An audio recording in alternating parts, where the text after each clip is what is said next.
জাতির পিতা একমাত্র আমাদের ইব্রাহিম আলাইহিস সালাতু ওয়াস সালাম।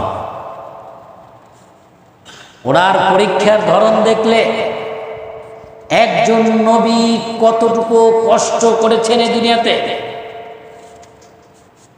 আগুনের কুণ্ড বানানো হয়েছে, আগুনের সেই কুণ্ড বিশাল উঁচু, কত উঁচু মিটার, মানে শত শত মিটার উঁচু।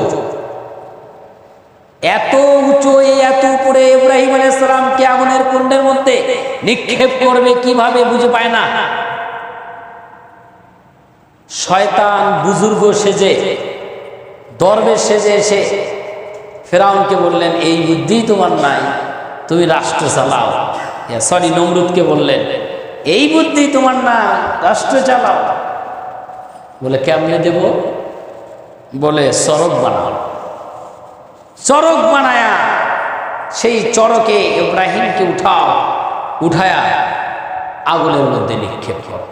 আপনি দেখবেন চরক বানায়, আগে যারা যুদ্ধ করত তারা কিন্তু এমন সিস্টেম বানাতো যে আপনার আগায় রাখতো গুলি, বিশাল বড় বোম সিস্টেম বানাতো। ওটা বানায়া শুরুতে অনেকগুলো লোক এইভাবে চেপে ধরত, চেপে ধরার পরে এক সিস্টেম বানানোর পরে ওইটা অনেক দূর চলে যেত।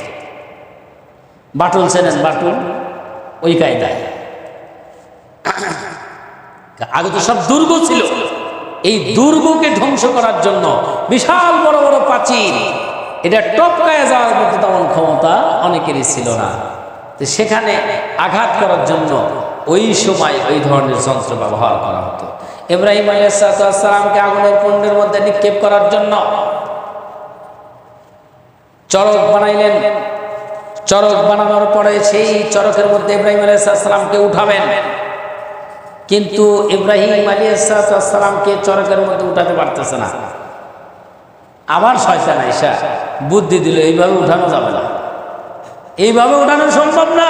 বলে কেন, কিভাবে উঠাবো? বলে তোমার এলাকায় সবচেয়ে বিশ্ব সুন্দরী যারা আছে, এই বিশ্ব সুন্দরী তরুণ যারা রয়েছে, তরুণী, তাদেরকে নিয়ে আসো, উলঙ্গ করো, এবং যুবকদেরকে নিয়ে আসো, তাদেরকে উলঙ্গ করে একে অপরের জেনায় লিপ্ত করো। জেনায় লিপ্ত করার পরে তারপরে তাদেরকে তাদের সাথে নিয়ে এই চরক তোমরা ব্যবহার করো, তখনই দেখবা ইব্রাহিমকে চরকের মধ্যে রাখা সম্ভব। শয়তানের বুদ্ধি তাই করা হলো। কারণ যেখানে জেনা হয়, ব্যভিচার হয়, সেই জায়গায় আল্লাহর ফেরেশতা থাকে না। এতক্ষণ পর্যন্ত আল্লাহর ফেরেশতা ইব্রাহিম আলাইহিস সালামকে ধরে রেখেছিলেন। যখনই জেনা ব্যভিচার করা হয়েছে তখনই ফেরেশতারা চলে গেছেন, ইব্রাহিমকে চরকে উঠানো সহজ হয়ে গিয়েছে।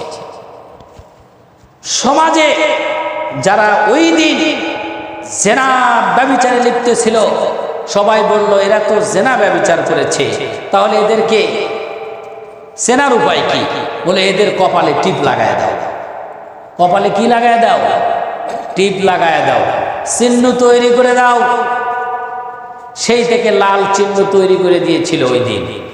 ওই থেকে এখন আপনার মনে রাখবেন, এই জন্য টিপ পরা মুসলমানদের মেয়েদের হারাম। টিপ পরা কি হারাম? আমাদের যারা আছে মেয়েরা, মা বোনেরা টিপ পরে কি পরে না? টিপ পরা হারাম, টিপ পরা যাবে না। টিপ তো ওই কাজে ব্যবহার করা হয়েছে। দুল পরা যাবে, হাতের চুড়ি পরা যাবে, নাকফুল পরা যাবে, কিন্তু টিপ দেওয়া যাবে না। তারপরে ঠোঁট নাকি বলে লিপস্টিক, এটা ব্যবহার করা যাবে না। নেল পালিশ, নেল পালিশ আছে না, আঙ্গুলে ব্যবহার করে, এগুলা দেওয়া যাবে না। কিন্তু অহরহ আমাদের মা বোনেরা দিচ্ছে। হাতের ছাড়া বড় করে রাখা যাবে না, অহরহ রাখতেছে, মানে পুরা উল্টা চলতেছে জাতি। বাড়ানো ইব্রাহিম আলাইহিস সালামকে এই আগুনের কুণ্ডে নিক্ষেপ করা একটা বড় পরীক্ষায় আল্লাহ ফেলে দিয়েছিলেন। ইয়ানার কুনি বারদাও, সালামান আলা ইব্রাহিম। আল্লাহ আগুনকে বললেন, হ্যাঁ আগুন, বরফের মতো তুমি ঠান্ডা হয়ে যাও। সুবহানাল্লাহ। আল্লাহ বলতে দেরি, কিন্তু আগুনের ঠান্ডা হতে দেরি হয় না। পরীক্ষায় পাশ করলেন, এরপরে আবার পরীক্ষায়, চরম পরীক্ষায় ফেললেন। সে পরীক্ষার নাম হলো আপনার সবচেয়ে বেশি প্রিয় বস্তুকে তোমার কুরবানি করতে হবে। চলে আসতেছে কুরবানি। ইব্রাহিম আলাইহিস সালাম 100 উট কুরবানি করলেন, কিন্তু স্বপ্ন আবার দেখলেন। 200 উট কুরবানি করলেন, কিন্তু স্বপ্ন আবার দেখলেন। 300 উট কুরবানি যখন করলেন, স্বপ্ন আবার দেখলেন। সবচেয়ে বেশি প্রিয় বস্তুটা হলো কি?